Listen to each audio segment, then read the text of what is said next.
Reporter Global melaporkan dalam acara workshop DPRD Provinsi dan Kabupaten Kota fraksi Partai Persatuan Pembangunan saya tidak bisa Indonesia. sebut satu persatu untuk Yosepi kabupaten. Minai, Tanah Ketua Papua fraksi kami P3 fraksi DPRD P3 Kabupaten Dogiai, Papua apa yang disampaikan oleh menjadi Ketua Pusat inspirator itu Partai kami akan Persatuan berupaya Pembangunan dan kami di mohon doa Papua dan restu dari seluruh cabang dari di luar Papua. Karena di luar Papua ini baru sampai P3, tetapi hampir 30 kursi yang ada di Papua di kabupaten kota itu kemajuannya sangat luar biasa. Banyak sekali Pak ya. Dari tahap ke tahap, dari tahun ke tahun, dari periode ke periode itu meningkat. 30 kursi Bapak ya. Ya, 30 lebih kursi. Luar biasa. Jadi kami mohon dan harapan kami ke depan kita harus bersinergi, bekerja sama dari pimpinan pusat maupun di daerah, DPD, kemudian DPC. Iya Bapak. Itu wajib kerjasama dan koordinasi yang harus mantap. Karena kami menyadari bahwa segala sesuatu, organisasi apapun, itu ujung tombak untuk keberhasilan itu adalah untuk komunikasi. Dan komunikasi dan koordinasi itu wajib dan harus bagus. Supaya ke depan P3 bisa berjaya di tanah Papua. Dan P3 harus mempunyai kursi mungkin tambah 30 lagi menjadi target 60 Bapak ya. Target 60. Itu seluruh Papua yang nanti kami akan berjuang, dan perjuangan itu tidak mudah. Jadi butuh dukungan dan komunikasi dari dorongan dari pengurus pusat. Kemudian DPD di provinsi, tingkat provinsi di Papua. Bapak sendiri dari kabupaten? Kabupaten mana Bapak? Saya sendiri dari Kabupaten Dogiai, Papua. Di Pegunungan Tengah. Dan kami sebelumnya itu hanya 1 kursi. Tetapi kami kemarin berupaya sampai 4 kursi dapat. 4 kursi P3 ya. Itu salah satu hal yang sangat signifikan untuk kemajuan P3 di Papua.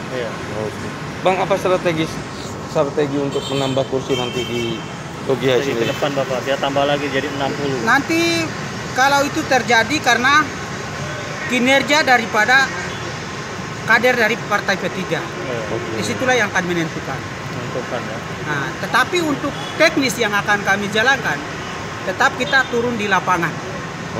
Turun di lapangan dengan kerja nyata. Kalau tanpa kita kerja nyata hanya omong doang, itu mereka tidak akan percaya. Tidak percaya Bapak. Nah, tantangannya apa Pak? Soalnya kan mayoritas non Muslim Pak ya di sana Pak ya. Di sana memang tantangan non Muslim, tetapi antusiasme dari masyarakat untuk mendukung partai P3 sangat luar biasa. Karena sudah terbukti. Dari 1 menjadi 4 ya. Nah, sudah terbukti kita sudah peroleh 30 lebih kursi itu dari setiap kabupaten kota di Papua.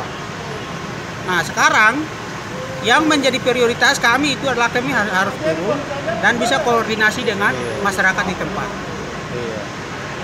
Kak, untuk selama ini kerjasama antara legislatif dan bupati sendiri, DPRD dan bupati gimana Pak?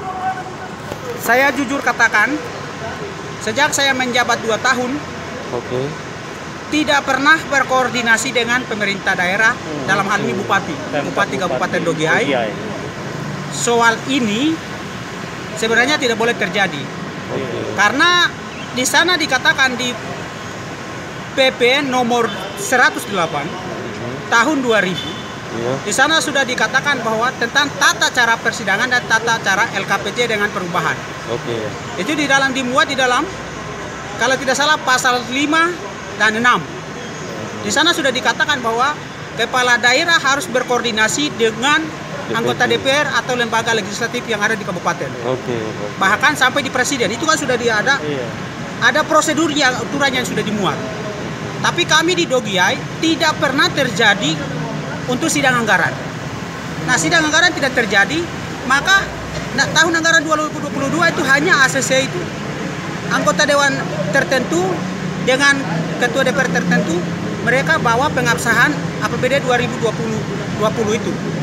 Nah, akhirnya kami mengadu untuk LKPJ-nya itu harus dipertanggungjawabkan di hadapan DPR, tetapi pemerintah atau di dalam hal ini pemerintah Kabupaten Dogiai mereka diam-diam pergi evaluasi di provinsi, Biro Keuangan Provinsi.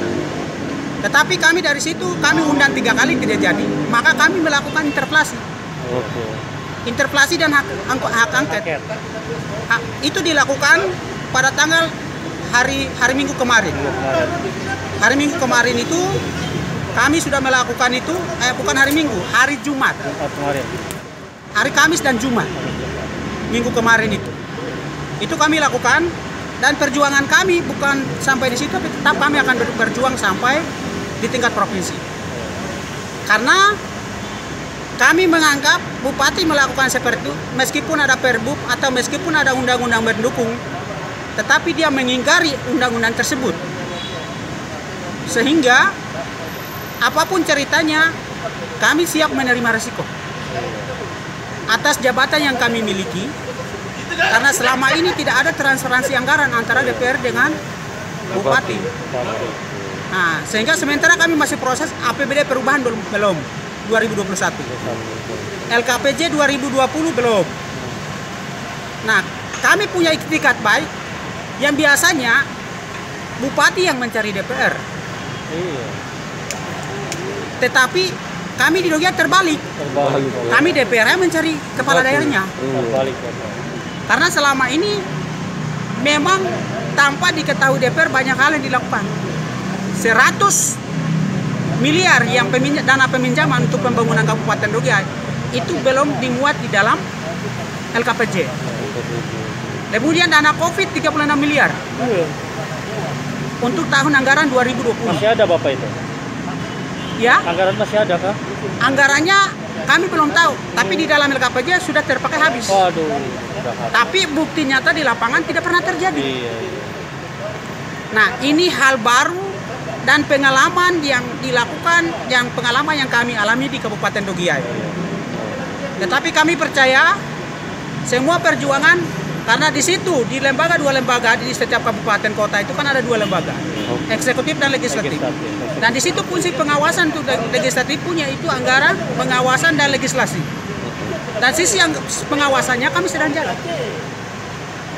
Nah, untuk menuntaskan dan untuk melakukan pelaporan itu, pelaporan dari seorang bupati tahun anggaran 2020. Ada laporan nanti. Nah, jadi ini sementara belum ada dan kami masih menunggu tanggapan dari bupati. Tapi bupati kalau diam-diam jalan ke sana, berarti dia lalaikan undang-undang. Undang-undang nomor peraturan pemerintahan nomor 108 tahun 2000. Harusnya itu wajib dilakukan. Karena kami menyadari kami tidak pernah melanggar selama ini. Malah kami yang undang sampai 12 kali. Untuk sidang anggaran, LKPJ ini kami undang 3 kali. Tapi yang ketiga kalinya pun tidak datang. Kemarin kami melakukan interpelasi tempat kegiatan DPR yang sudah terpasang di spanduk, yang sudah siap kursi meja di dalam. Bupati utus orang untuk tutup kunci. Itu yang dilakukan. Nah, fraksi P3 tetap komitmen untuk mengawal barang ini harus bertanggungjawabkan di hadapan DPR. Kalau memang tidak bisa, Bupati